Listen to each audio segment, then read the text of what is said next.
27 বছর বয়স্ক ক্যাপ্টেন হুমায়ুন খান 2004 সালে আমেরিকান সেনাবাহিনীতে দায়িত্ব পালনকালে ইরাকে এক আত্মঘাতী বোমা হামলায় নিহত হন। তার বাবা খিজির খান এখনও তার সন্তানের কথা স্মরণ করে কাঁদেন।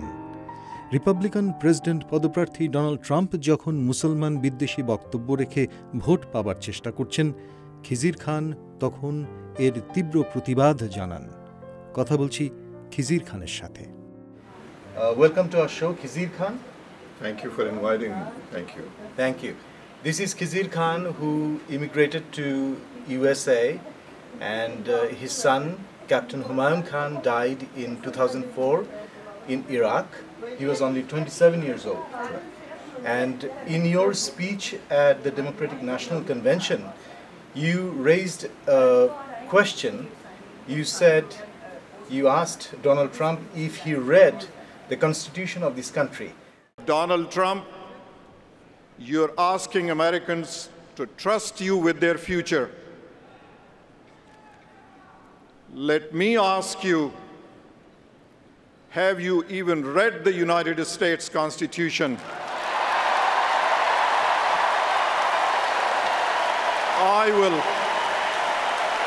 I will gladly lend you my copy.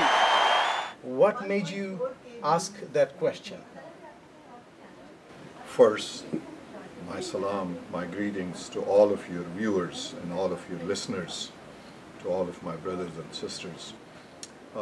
What transpired that conversation was the year-long smear campaign of Donald Trump about immigrants, about Muslims, about Hispanic Americans, about judges, about women.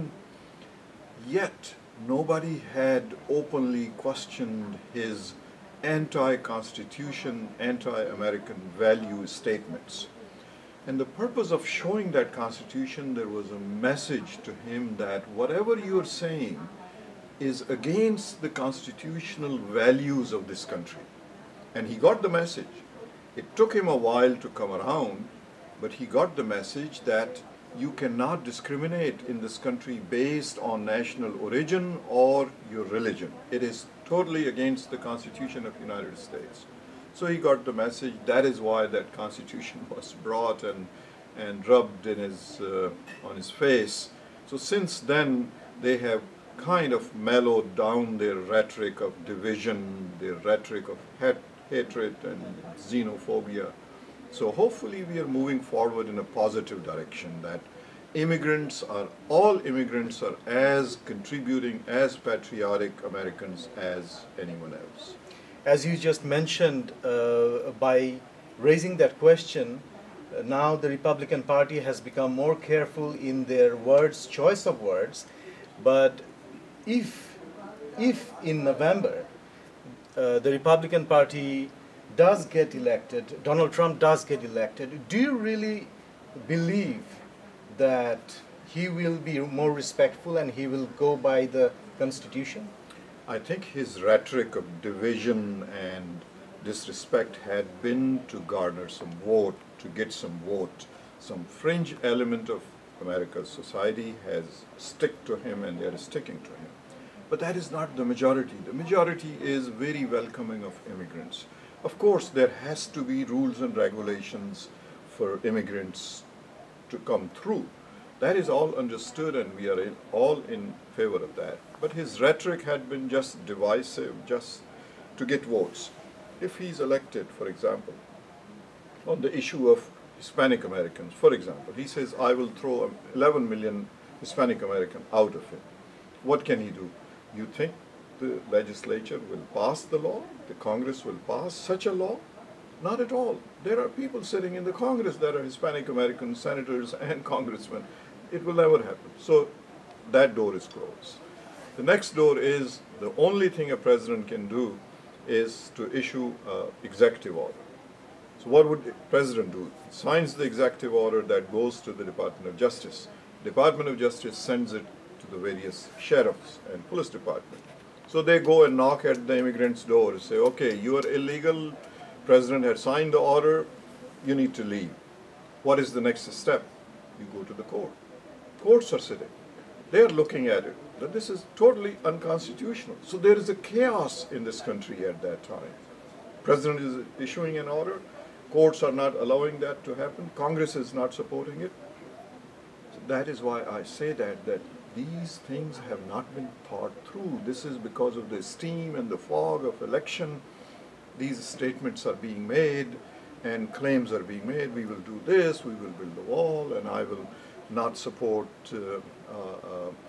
NATO, and I will ask them to pay this much. You don't conduct foreign policy on basis of business. In foreign policy, you have to maintain your leadership, and you have to continue to lead the promises that you have made with other nations. So every statement that he makes is a total proof of his ignorance of the basics. And even his own advisors are puzzled that he should not be making. That's why you see him these days for the last day or two. Now he reads piece of paper that is written. He doesn't continue to open his mouth, because every time he opens his mouth, there is something arrogant, something ignorant, something hurtful comes out of his mouth. A quick question. How is he getting so many votes then? Yeah. As I mentioned to you, that in each society, in each country, doesn't matter how civilized it is, there are always fringes, extremes. Those extremes are clinging to him. He has made them, because of his rhetoric, afraid that, oh, these immigrants are coming and they're going to take over our country. Oh, the economic policies are going to drown us, economic policies are going to take us down. So that fringe element of about 30% is clinging to him, and that is what we see. But to win the presidency, you not only have to have the fringe, you have to have center with you. And as you can see, newspapers, and you're part of the media and press here, you see that center is missing from his candidacy. And center mostly belongs to Hillary Clinton. So I don't have any hope for his success. But if it happens, we are here to handle it. We are here to deal with it. As you just mentioned, that this kind of irresponsible statements can lead the country to chaos. But a leader like Donald Trump, when it comes from him that Hispanics are rapists and women are fat pigs and Muslims are terrorists, it sends a very dangerous signal, right? Agreed. Not only I say this, that is why you see the majority of the Republican Party leadership have disassociated themselves. They don't want to be associated. That's one thing. Second thing is, the most senior security leadership of this country, for example, a Republican, General Hayden, he was head of NSA, he was head of CIA, he was head of DIA. His statement a couple of days ago was that this will be very dangerous because temperament-wise, this person is not fit to be the president. Even this is first time in history a sitting president is saying about a candidate for the presidency. 2 days ago, President Obama said, this is unfit for the office of the president. So the rest depends on election. We as immigrants need to make sure that we continue to do our work, which is register and then vote on the day of election. So we make sure that no harm comes from it. Muslim Americans, including Bangladeshi Americans, many of them who are Muslim, do you have anything to say to them? I urge them, I implore them to register to vote. If you have never done so, this year you must do that. First, a history is being made in the entire world. A woman is nominated as President of the United States. She's a uniter, she's a healer, she wants to take all of us together to move forward. So my request, my humble request would be, let's vote, let's register ourselves, let's vote so that our voice could be heard. In democracy, if you sit quietly, you are nowhere to be counted. To be counted meaning that you must speak. To speak meaning you must vote. So I would urge our immigrant community, Muslim immigrant community, all immigrant communities to get up and be heard. You immigrated from Pakistan originally. Have you ever been to Bangladesh? I wish. I tell you something very interesting, and I think your audience will find it. When I was in law school, I was head of the mess, cooking of the Bangladeshi students. No, believe me. Okay. For one whole year, Okay. I manage. So I am very familiar. I am very fond of the foods, the culture, the warmth, the friendships that I had garnered. Just imagine a person from Punjab is made responsible for the eating and well-being of so many students in Punjab University new campus, and so I'm very fond of it.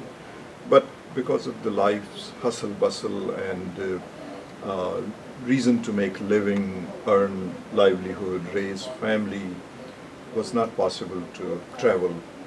But that honor I carry, and every time I meet somebody, I always recite that for one whole year I was responsible for feeding, for preparation, for bringing the food and setting it on the table for whole 1 year.